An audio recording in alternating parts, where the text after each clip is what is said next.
minus 4, 3, 2, 1, 0.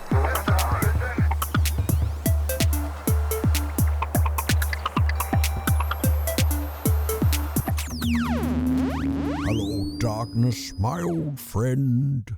I've come to talk with you again, because a vision softly creeping left its seeds while I was sleeping, and the vision that was planted in my brain still remains within the sound of silence. Thank you very much, Sir Sean Connery. It's the Intergalactic Boom Box. Kyle Hebert here. I'm an LA-based voice actor, best known from Dragon Ball Z, Street Fighter, My Hero Academia, Bleach, Naruto, Fire Emblem, Pokemon, Digimon. If the kitchen sink were an anime, chances are I'd be in it. Question O the week. What did you think of the Suicide Squad? Sorry, I can't get out of Sean Connery. Ryoga Rocket says, I thought it was great. A lot of fun. Managed to keep things surprising, very gory, but in spite of that still had plenty of good humor and heart. Fantastic opening scene as well. And Ratcatcher 2 stole the whole show. Well, her and King Shark. Thank you, Ryoga. Meme Lord says, perfect 10. Matty Wobble says, I think it's one of the top 5 comic book movies of the last 5 years, but it's too soon to judge it against the all-time greats. Winced says, chaotic, yet beautiful. Orakuna Production says, loved it. I was kind of skeptical going in, but I was pleasantly surprised by how amazing and entertaining it was. One Big Boss says, needed more King Shark. I agree. Him and Fat Gum from My Hero Academia could totally be buds. Orion says, it was so good I already watched it like 4 times. Ignis Cross says, first 20 minutes were a little tough, but everything after that was pretty good. Dom says, director is a POS. Well, okay, don't hold back. Let us know how you really feel. While compiling these replies, I also found some interesting trivia here. The detachable kid that Nathan Fillion plays is based on Arm Fall Off Boy. I like that name better, but that was an actual DC Comics character. And Peacekeeper was apparently the basis for the comedian in Watchmen. New question of the week. What do you think of Marvel's What If show so far? As of this recording, 2 episodes in the can. And I haven't seen episode 2, but I will say I really dug it. There's some typical Saturday morning cartoon type cheese in there, but overall some really, really well-constructed action scenes. And kudos to Josh Keaton, man. I thought it was Chris Evans playing Steve Rogers, but nope, it was a voice match. And there are some more voice matches and voice replacements coming up in the series. Apparently Dave Bautista was not asked to come on, and he said he would have to be Drax. And before anyone asks, no, I will not be heard on the show. I wish. At BoomboxPod on Twitter, go to KyleHebert.com, click on podcast, and leave me a voicemail. Let me know your thoughts. How do you like it stacked up against Loki, WandaVision, Falcon and the Winter Soldier? Or is it its own beast because it's animated? Or do you just kind of lump it all together? Are there any what-if stories that you're looking forward to or that you want to see? I'd like to see a crossover with DC and have Wade Wilson and Slade Wilson just duke it out. Whoa, look at the phones lighting up. West of the Rockies, you are on the air. Is this the subatomic poop box? Oh, Conspiracy. Okay, it's the Conspiracy here. I know. And I wanted to comment on your coverage of the alien globalist agenda. I'm not covering anything about an alien globalist agenda. I got 3 aliens with me. They exist, and they definitely don't have an agenda. They just ride on my spaceship. Gits. Affirmative. Shiggles. I'm getting shiggy with it. And Asmer. 1877 cars for kids. Oi. Donate your car today. Look, never sing that again, or I'm gonna donate you out the airlock. Your mother was a hamster, and your father smelt of elderberries. Rude. Listen to me, Kyle No Hair. The government is in cahoots with aliens. Cahoots is such a fun word. Their cahooting is entirely responsible for the UFO phenomenon. Do. Why don't you get a toupee with some brains in it? Look, a toupee would just go up in flames since the follicles on my head were all choked out years ago from all the testosterone. That's oddly poetic. Not really. It just sounds cooler than admitting it's just male pattern baldness. Attention, Simpsons fans, who also happen to be shoe collectors. Adidas is coming out with a Ned Flanders set of kicks. For reals. They'll be brown and olive suede. You can actually take a glance at the link in the show notes. Or glance at your phone or desktop right now if you're listening to this show on a Podcasting 2.0 app from newpodcastapps.com. Now be prepared to cough up $120 worth of high diddly dough with a release date of October 3rd. Hey, boss man. Yes, Gits? You missed the most obvious joke. Tell him, Shiggles. Okay, I've been practicing. Hokely dokely shoo.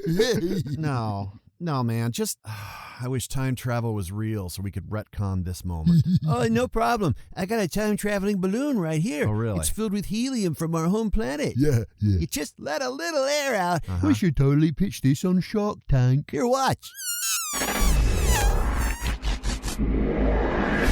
Whoa, wait a minute. Everything around me is black and white. Ooh, retro. Well, duh. We went back in time, brosif. Come again? Yeah, first came the silent era.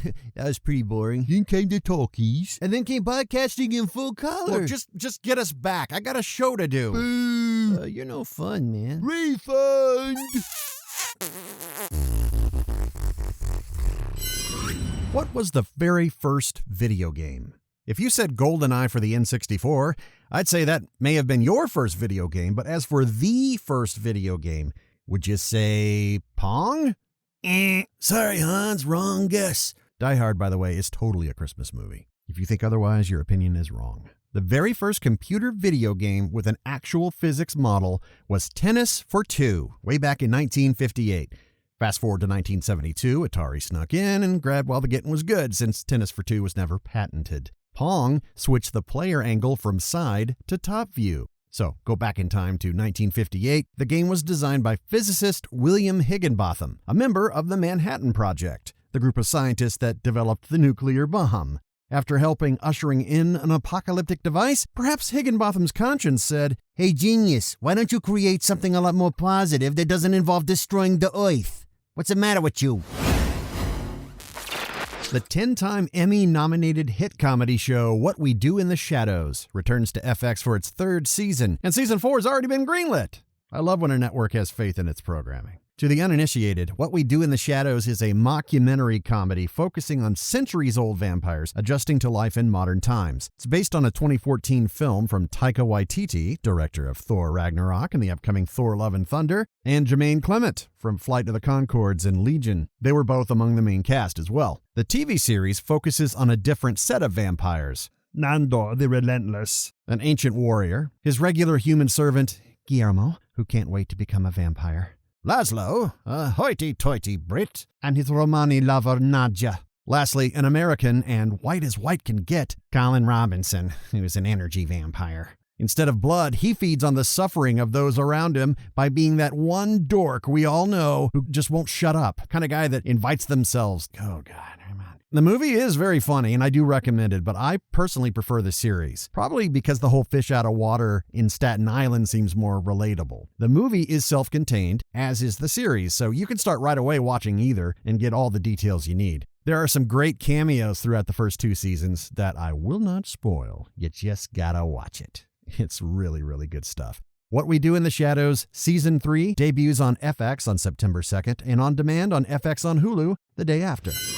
If you're still into physical media, them there steel books and hard discs are coming. Hooey! A lot of these movies in 4K for the very first time. August 31st, David Lynch's Dune. David Lynch, of course, has long disavowed the film, so don't expect him anywhere on this thing. He got 2 brand new commentary tracks, though. Feature-length documentary. The limited edition comes with a 60-page book, double-sided poster, lobby cards, and a ton of archive featurettes. Still no official release of the extended cut that Universal kind of just slopped together for broadcast decades ago, featuring several hours of cutscenes, crudely assembled with new narration and artist renditions of scenes that were never completed. And maybe that's for the best. The animated sequel to Mortal Kombat from this year on HBO Max, called Battle of the Realms, also drops on August 31st. Audio commentary and bloopers. Ooh, that sounds fun. There are hours upon hours of blackmail-worthy audio on the hard drives of recording studios. Trust me. Skipping ahead to September 7th, if you like the first 4 Star Trek movies, a lot of people skip 1 and just pop in Wrath of Khan and then skip to the whale one. Okay, part 3, Search for Spock. Okay. So yeah, that's compiled. You get The Thing in 4K. Oh my gosh, that's only one of my all-time favorite movies, including one of the all-time most debated endings. If you gotta have your physical copy of the Snyder Cut, it's coming on September 7th. September 14th, Disney and Marvel will bring you Black Widow on 4K and Blu-ray. If you're a Kubrick fan, September 21st, A Clockwork Orange, welly, well, for the first time in 4K, also Unbreakable. And on September 28th, Transformers. No, not the Michael Bay one. We're talking Transformers the movie. The 35th anniversary edition in 4K, Steelbook, new extra features. You got the touch.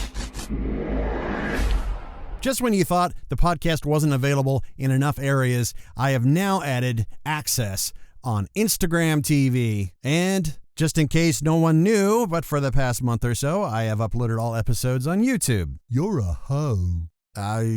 Guilty as charged. Aren't you worried about overexposure and stuff? No, I'm not worried about overexposure. This is what you do as a podcaster. You can't stop the signal. People have their own way of listening to podcasts. I just hope more people check out newpodcastapps.com so they can get the full experience, the 2.0-ism. All right, well, what you gonna do now? Well, honestly, I think I'm just gonna heat up this little thing of bell peppers and beef. Listen, boss, there's no beef in here, so you wouldn't really call it bell peppers and beef, now would you? Yes, I would. Well, it's not. It is when you're broke. Any hoozle, don't take any wooden nickels because the cashier's not gonna accept them as legal tender anyway. You're still a hoe. Until next time, I'll catch you on the flippity floppity.